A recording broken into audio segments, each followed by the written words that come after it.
Kalau pada tutorial sebelumnya kita sudah membahas tentang objek-objek yang besar, sekarang kita akan ke objek-objek yang lebih detail atau objek-objek yang lebih kecil. Kalau objek yang besar ini kita tarik satu persatu masih nggak masalah lah ya. Tapi kalau objeknya itu kecil-kecil kayak rumputan, kita tarik satu-satu capek juga kalau buat menghias seluas ini. Jadi kita akan menggunakan yang namanya foliage. Sekarang kita akan coba import dari dua source yang berbeda. Sebelumnya, kalian sudah belajar mengimport dari Quixel Bridge. Tapi kita coba import satu buah saja buat sebagai perbandingan. Jadi kita ke 3D Plans karena kebetulan sudah ada. Mungkin saya akan ambil yang flower.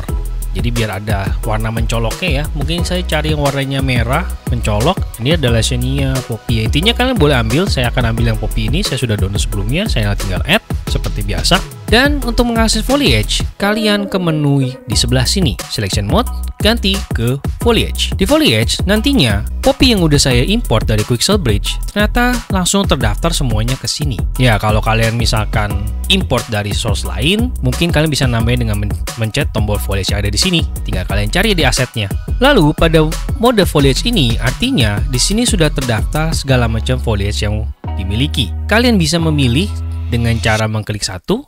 Nanti akan kelihatan details dari foliage tersebut. Objek itu seperti apa? Mungkin kalian mau membuatnya lebih besar di scale ataupun settingan yang lainnya. Kali ini kita akan coba melakukan centang terlebih dahulu. Jadi kalau kalian centang, ini dia akan nyala. Mungkin tidak terlalu kelihatan. Kalian harus lihat sendiri di layar monitor kalian. Di sini kalau dia tidak tercentang, dia agak gelap warnanya. Memang agak sulit terlihat ya. Jadi kalau kalian centang, artinya dia akan terdaftar dalam kumpulan yang nanti kalau kita paint, dia akan ngepaint salah satu dari ketiga itu secara random.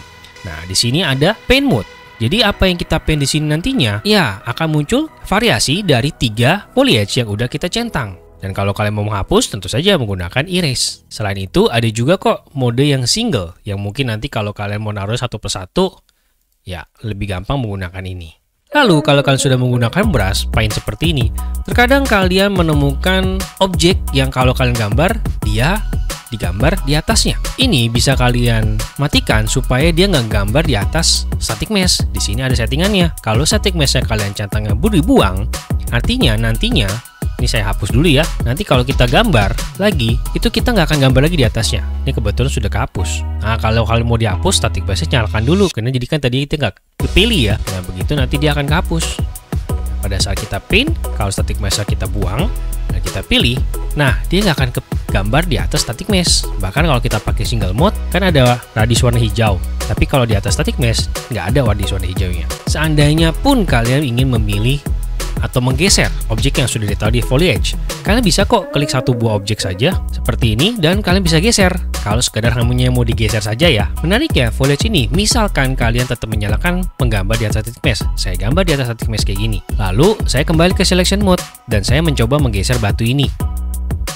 Nah, kelihatannya tertinggal, tapi sebenarnya dia perlu waktu untuk loading. Nah, intinya, foliage-nya ikut kegeser bersama dengan static mesh tersebut. Inilah keunggulan dari foliage. Sekarang kita coba import dari source yang berbeda. Kali ini kita akan import dari FAB.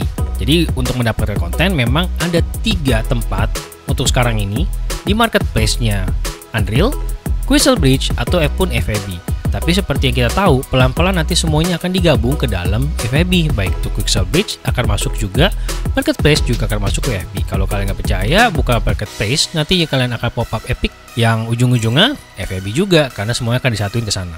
Mengaksesnya selain dari window yang ini, ada juga di sini ya, Content Drawer, FAB. Nah, dia akan buka window untuk halaman webnya. Ini browser sebenarnya sih, tapi khusus untuk ngebuka FAB ini. Cari yang namanya Landscape Pro. Dia ini free dan sudah banyak konten pohon maupun yang lainnya di dalam sini.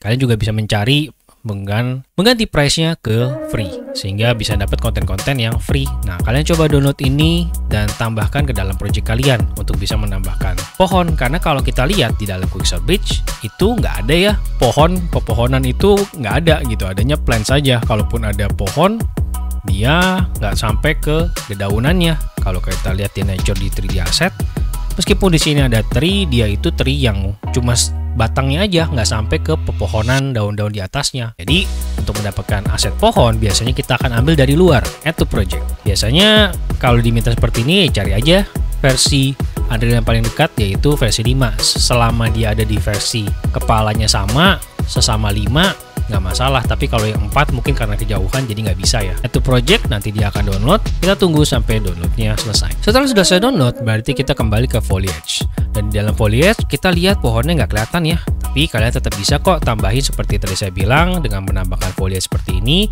Kalian cari pohonnya itu yang kalian mau yang mana, dan bahkan di sini juga ada batu ya, sehingga kalian bisa nambahin batu, dianggapnya sebagai foliage. Mungkin kalau batu-batu yang kecil ya. Nah, saya ambil 1, 2, 3. Saya ambil ya, saya sudah menambahkan berbagai jenis pohon, ada 3 buah. Yang lainnya mungkin centangnya saya buang supaya nggak kecampur. Jadi biar kita fokus ke pohon saja ya.